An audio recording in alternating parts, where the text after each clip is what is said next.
ఎవరైనా ఒక బాధ్యత కలిగిన ముఖ్యమంత్రి గారు రైతుల కష్టం వచ్చినప్పుడు ఆదుకోవాలి, అండగా నిలబడాలి. ఒకవేళ రైతులు ఆత్మహత్యలు చేసుకుంటుంటే మీరు చేసుకోవద్దు, మేము అండగా నిలబెడతాం, అవసరమైతే కేంద్ర ప్రభుత్వంతో కొట్లాడతాం, మేము వడ్లను కొనుగోలు చేస్తామని చెప్పకుండా మీరు ఒరేసుకుంటే ఊరేసుకున్నట్టు అని బరి తెగించి మాట్లాడితే, మేము ప్రభుత్వం ఏర్పడ్డ తర్వాత సివిల్ సప్లైస్ మినిస్టర్గా ఉత్తమ్ కుమార్ రెడ్డి గారు మీరు వరి పండించండి, ప్రతి చివరి గింజ వరకు కొంటాం, అందులో సన్న వడ్లు పండిస్తే 500 రూపాయల బోనస్ ఇచ్చి కొంటామని చెప్పి 1200 కోట్ల రూపాయల పైగా 1206 కోట్ల రూపాయలు సన్న వడ్లకు బోనస్ ఇచ్చి ఈసారి పంట అత్యధికంగా పండించే రైతులు ఈరోజు రాష్ట్ర ప్రభుత్వానికి వడ్లు 1,56,00,000 మెట్రిక్ టన్నులు అమ్మి మనకి ఈరోజు పంట పండించారు. అధ్యక్ష ఒక్క సంవత్సరంలో 260 లక్షల మెట్రిక్ టన్నులు సంవత్సరంలో వడ్లను ఈ దేశంలోనే అత్యధికంగా ఉత్పత్తి చేసిన రాష్ట్రంగా తెలంగాణ రాష్ట్రం మిగిలింది. అధ్యక్ష ఆనాడు ఎవరు కష్టపడి ఏ రైతు రాత్రి మొగళ్ళు కష్టపడి పండించిన వడ్లను చూపించి ఏడ పండినా, అది సూర్యాపేటలో పండినా, అది నిజామాబాద్లో పండినా, అది కరీంనగర్లో పండినా, అది మెదక్లో పండినా ఈ కాళేశ్వరం నీళ్లతోనే ఈ పంట పండిందని ఆనాడు కాళేశ్వరం కథలుగా మనకు చెప్పింది. అధ్యక్ష కానీ కాళేశ్వరం కట్టడం కూలడం 3 ఏళ్లలో అయిపోయింది. అధ్యక్ష 1,00,000 కోట్లు ఆవిరి అయిపోయినాయి.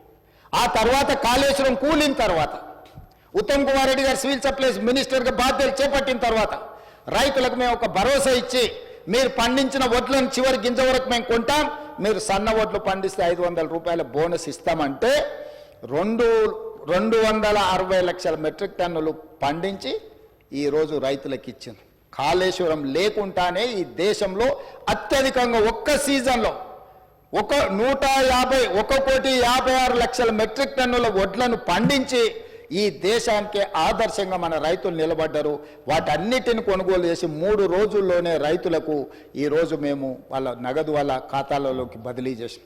ఆనాడు అధ్యక్ష క్వింటాల్కు 10 కిలోలు తుట్టి మీద, తాలు మీద, తడి మీద కొల్లగొట్టి మాఫియా క్వింటాల్కు 10 కిలోలు అని అంటే దాదాపుగా 250 రూపాయలు, కోటి మెట్రిక్ టన్నులు అంటే దాదాపుగా ఎన్ని వేల కోట్ల రూపాయలు ఆనాడు కమిషన్ల కింద మిల్లర్లు ఆనాటి ప్రభుత్వ మంత్రులు వచ్చి కొల్లగొట్టినరు. మీరు చూడండి అధ్యక్ష, లెక్క వేయండి. కానీ మేము వచ్చిన తర్వాత 1 కిలో కూడా తుట్టి, తాలు, తవుడు పేరు మీద తీయనీయలేదు అధ్యక్ష. తోలు తీస్తామని చెప్పినాం అధ్యక్ష.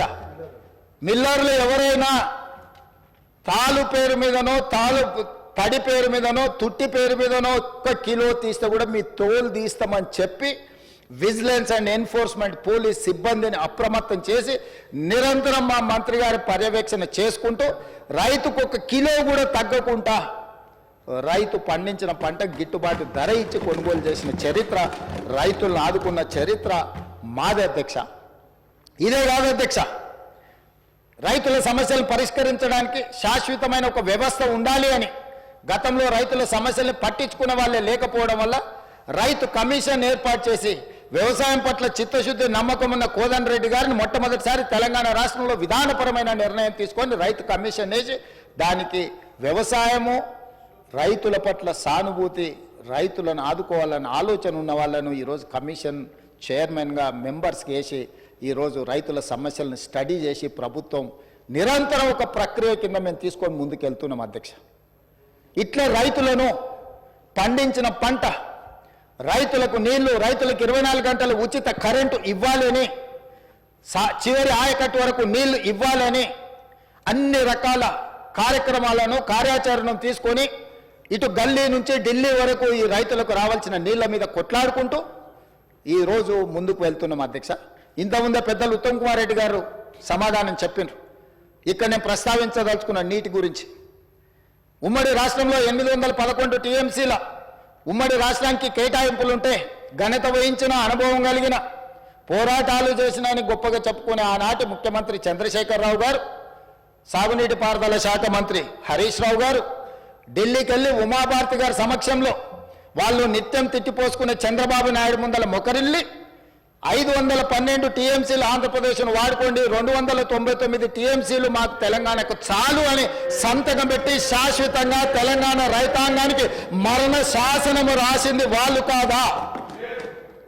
2021లో ప్రతి సంవత్సరం వచ్చి రెన్యువల్ చేసుకునేందుకు మాకు ఓపిక లేదు, తీరిక లేదు, ఫామ్ హౌస్ల నుంచి మేము రాలేము.